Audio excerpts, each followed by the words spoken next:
আর আমার তো ঘুরতে যাওয়ার সেরকম জায়গাই নেই, বাবার বাড়ি আর দিদির বাড়ি ছাড়া। আমরা কিন্তু বিরিয়ানি খেয়ে সোজা চলে এসেছিলাম বাবার বাড়িতে, আর আসার সময় নিয়ে এসেছিলাম একটু মিষ্টি সিঙ্গারা। বাবার বাড়িতে এলে কেন জানি না এখন খালি হাতে আসতে ইচ্ছে করে না, তবে মাঝে সাঝে যখন আমি একা চলে আসি তখন হয়তো কিছুই আনা হয় না। মা কিন্তু বাড়িতে একাই ছিল, আমরা যাওয়ার পরে বাবা এসেছিল, তার একটু পরে বোনও চলে এসেছিল। ও আসার সময় নিয়ে এসেছিল ফ্রাই মোমো আর তার সাথে বিরিয়ানি। আমার বর আর ছেলে দুজনেই খাচ্ছিল ওখানে ফ্রাই মোমো। বোন যেহেতু পিকনিকে গেছিল আর সেখানে গিয়েও সারাদিনটা কেমন কাটলো সেটা নিয়ে আমাদের সাথে গল্প করছিল। আর গল্প শেষ করে কিন্তু এবার রওনা দিলাম বাড়ি যাওয়ার জন্য। আর ছেলে বাড়িতে এসেই কিন্তু সবার ফার্স্টে ওর ঠাম্মির কাছে চলে গেছিল। বাড়িতে এসে জানতে পারি একটা বিয়ে বাড়িতে নাকি যেতে হবে, আর সেই বিয়ে বাড়িতে যাওয়ার জন্য শাশুড়ি মা গিফটও নিয়ে চলে আসছে। আর দুটোই ছিল সুতির ছাপা শাড়ি, আর এই দুটোর মধ্যে কোনটা দেবে সেটাই ডিসাইড করতে পারছিল না। আর আমি কিন্তু আগে বলে দিয়েছিলাম আমি বিয়ে বাড়ি যাবো না, আমার এই ছোট ছোট চুল নিয়ে আমার কোথাও যাওয়ার ইচ্ছেই নেই। আর আমি সেজন্য বিছানাও পেতে ফেলেছিলাম। তবে আমার বর কিন্তু একা কোথাও যেতে চায় না। আর তারপর আমার বর আমাকে জোর করে রেডি করালো, আর তারপর যেমন তেমন করে রেডি হয়ে চলে গেছিলাম বিয়ে বাড়ি। আসলে একজন বউয়ের সৌন্দর্য কিন্তু বড় বড় চুলেই। একজন মেয়ে মানুষের চুলি যদি না থাকে সে যতই সাজুক না কেন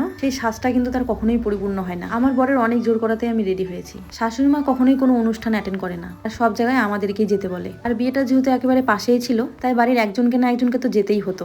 আসলে সমাজে বাস করতে গেলে সমাজের মানুষগুলোর কথাও কিন্তু ভাবতে হয়। আর আমার ঠাকুরদাদা বলতো নেমন্তন্ন দিলে নাকি নেমন্তন্ন পালন করতেই হয়, আর আমি বিয়েতে না আসলে আমার বড় কিন্তু আসবেই না। তাই এই চুল নিয়ে বাধ্য হয়ে চলে এসেছিলাম বিয়ে বাড়িতে। আমার ছেলেও কিন্তু আমার মতন, কোথাও ওকে নিয়ে গেলেও যেতেই চায় না, ওকেও কিন্তু অনেকটা জোর করে নিয়ে আসা হয়েছিল। আর এসেই কিন্তু 1 কাপ কফিও নিয়ে নিয়েছিল। আর আমি আর আমার বর দুজনে কেউই কফি খাইনি। আর তারপর 11:30 নাগাদ আমরা বসেছিলাম খাওয়ার টেবিলে। আর আমি যেহেতু খেতে বেশ ভালোই বাসি তাই বিয়ে বাড়ি গিয়ে কিন্তু বেশ ভালোই খাওয়া দাওয়া করেছিলাম। তবে আমাদের দুজনের একটা বাজে অভ্যাস আছে, কোথাও গেলে আমরা পারফিউম দিতে ভুলে যাই আর রুমাল নিতেও ভুলে যাই। তাই খেয়ে দিয়ে আমার বর আমার আঁচল দিয়ে মুখ মুছে নিয়েছিল। আর তারপর আমরা চলে আসছিলাম বাড়িতে।